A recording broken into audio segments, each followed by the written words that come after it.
ಕುಡಚಿ ಪಟ್ಟಣವನ್ನು ತಾಲೂಕು ಕೇಂದ್ರವನ್ನಾಗಿ ಘೋಷಿಸಬೇಕೆಂದು ಬೃಹತ್ ಪ್ರತಿಭಟನೆ.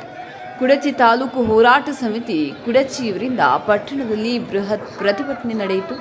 ಬೆಳಗಾವಿ ಜಿಲ್ಲೆಯ ರಾಯಭಾಗ ತಾಲೂಕಿನ ಕುಡಚಿ ಪಟ್ಟಣದ ಪ್ರವಾಸಿ ಮಂದಿರದಿಂದ ಪಟ್ಟಣದ ಪ್ರಮುಖ ಬೀದಿಗಳಲ್ಲಿ ಸಂಚರಿಸಿ ಕುಡಚಿ ಪಟ್ಟಣವನ್ನು ತಾಲೂಕು ಕೇಂದ್ರವನ್ನಾಗಿ ಘೋಷಣೆ ಮಾಡಬೇಕೆಂದು ಪ್ರತಿಭಟನಾಕಾರರು ಘೋಷಣೆ ಕೂಗ್ತಾ ಪಟ್ಟಣದ ಮಾಸಾಹೇಬ ವೃತ್ತಕ್ಕೆ ಆಗಮಿಸಿ ಕುಡಚಿ ಪಟ್ಟಣ ಸೇರಿದಂತೆ ಸುತ್ತಮುತ್ತ 20ಕ್ಕೂ ಹೆಚ್ಚು ಹಳ್ಳಿಗಳಿಂದ ಪ್ರಮುಖ ಮುಖಂಡರು ಮತ್ತು ಜನರು ಪ್ರತಿಭಟನೆಯಲ್ಲಿ ಭಾಗಿಯಾಗಿದ್ದರು.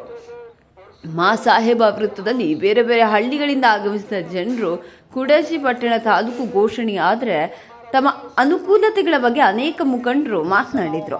ಕುಡಚಿ ಪಟ್ಟಣವು ಈಗಾಗಲೇ ಸುಮಾರು 50,000ಕ್ಕಿಂತ ಹೆಚ್ಚು ಜನಸಂಖ್ಯೆ ಹೊಂದಿದೆ. ಕುಡಚಿ ಪಟ್ಟಣವು ತಾಲೂಕು ಕೇಂದ್ರ ಆಗಲು ಎಲ್ಲ ಸೌಲಭ್ಯಗಳನ್ನು ಹೊಂದಿದೆ.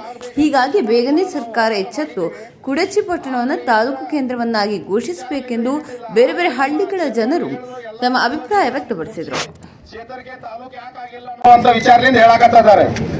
ಚೇರ್ಮನ್ ಸಾಹೇಬ್ರೆ, ನಾವು ಚಾಲೆಂಜ್ ಮಾಡ್ತೀವಿ. ಕರ್ನಾಟಕ ರಾಜ್ಯ ದಲಿತ ಸಂಘರ್ಷ ಸಮಿತಿಯಿಂದ DSS ನಿಂದ ಇದು ಬೆಳಗಾವಿ ಜಿಲ್ಲಾ ಇಲ್ಲ, ಕರ್ನಾಟಕ ಇಲ್ಲ, ರಾಷ್ಟ್ರೀಯ ಮಟ್ಟ ಹೋರಾಟ ಮಾಡ್ತೀವಿ ಅಂತೇಳಿ ನಾವು ಎಚ್ಚರಿಕೆ ನೀಡ್ತೀವಿ. ಯಾಕಂದ್ರೆ ನಮ್ಮ ಕರ್ನಾಟಕ ರಾಜ್ಯ ದಲಿತ ಸಂಘರ್ಷ ಸಮಿತಿಗೆ ಈಗ ಸುದ್ದಿ ಮುಟ್ಟಿದೆ. ನಾವು ಈಗ ಕರ್ನಾಟಕ ಸರ್ಕಾರಕ್ಕೆ ನಾವು ಎಚ್ಚರಿಕೆ ಕೊಡ್ತೀವಿ. ಯಾಕಂದ್ರೆ ನಮ್ಗೆ ಸಿಗುವಂತ ಸೌಲಭ್ಯ ಇಲ್ಲಿ ಕುಡಚಿ ಕ್ಷೇತ್ರದಲ್ಲಿ ಸಿಗಬೇಕು. ನಮ್ಗೆ ಸಿಗಬೇಕಂತ ಹಕ್ಕನ್ನು ನಮ್ಗೆ ಸಿಗಬೇಕು. ಯಾಕಂದ್ರೆ ಡಾಕ್ಟರ್ ಬಾಬಾ ಸಾಹೇಬ್ ಅಂಬೇಡ್ಕರ್ ಅವರು ಸಮಪಾದ ಹೇಳಿದ್ದಾರೆ. ಸಂವಿಧಾನದೊಳಗೆ ಐತಿ, ಅದು ಹಕ್ಕನ್ನು ನಮ್ಗೆ ಕೊಡ್ಬೇಕಂತ ಹೇಳಿ ನಾನು ಇವತ್ತಿನ ದಿವಸ 2 ಮಾತು ಮಾತಾಡಕ್ ಕೊಟ್ಟಿದ್ದಕ್ಕೆ ನಾವು ಬಹಳ ಚಿಕ್ಕವರು. ಇದಕ್ಕಿಂತ ಮುಂಚೆನೂ ಕೂಡ ಬಹಳ ವರ್ಷದಿಂದ ಹೋರಾಟ ಮಾಡ್ತಾ ಬಂದಿದ್ದಾರೆ. ಕುಡಚಿ ತಾಲೂಕು ಆಗ್ಬೇಕಂತ ಹೇಳಿ ಇದೇನು ಮಾಡ್ತಾ ಇದ್ದಾರೆ. ಹೋರಾಟ ಮಾಡಿದ ನಂತರ ಅದೇ ರೀತಿ ಹೋರಾಟ ಮಾಡಿ ಮನವಿ ಕೊಡೋದು ಅಷ್ಟೇ ಅಲ್ಲ, ಅದ್ರ ಬಗ್ಗೆ ಪ್ರೊಸೆಸಿಂಗ್ ಮಾಡಬೇಕು. ಯಾಕಂದ್ರೆ ನಾವು ಮನವಿ ಇವತ್ತು ಕೊಟ್ಟ ತಕ್ಷಣ ಮತ್ತೆ ಮುಂದಿನ ಅಧಿವೇಶನದಲ್ಲಿ ಈಗ ಜಿಲ್ಲೆ ಬಂದಿದ್ದಾರೆ ಬೆಳಗಾವ, ನಾವು ಮಾತಾಡೋದು ಸರಿಯಲ್ಲ. ಇವತ್ತಿನವರೆಗೆ ಏನು ಹೋರಾಟ ಸಮಿತಿ ಮಾಡಿದ್ದಾರೆ ಅದಕ್ಕೆ ನಾನು ಕೃತಜ್ಞತೆ ಧನ್ಯವಾದ ಸಲ್ಲಿಸುತ್ತೇನೆ. ಯಾಕಂದ್ರೆ ದೊಡ್ಡ ಹೋರಾಟ ಕುಡಚಿಯಲ್ಲಿ ಈಗ ಅಧ್ಯಕ್ಷ ಹೇಳಿದ್ದಾರೆ, ಮೌಲಾನ ಹೇಳಿದ್ರು, ಬಹಳ ಒಳ್ಳೆ ರೀತಿ ನಮ್ಮಲ್ಲೇ ಸವಲತ್ತುಗಳಿದಾವೆ. ಎಲ್ಲ ಸವಲತ್ತುಗಳು ತಾಲೂಕು ಆಗ್ಲಿಕ್ಕೆ ಏನೋ ಒಂದು ತೊಂದರೆ ಇಲ್ದಂಗೆ ತಾಲೂಕು ಅವ್ರು ಮಾಡ್ಬೋದು. ಯಾಕಂದ್ರೆ ನಾವು ಯಾವಾಗ ಮಾಡ್ಬೋದು ಅದೇ ಹೇಳ್ತೀನಿ.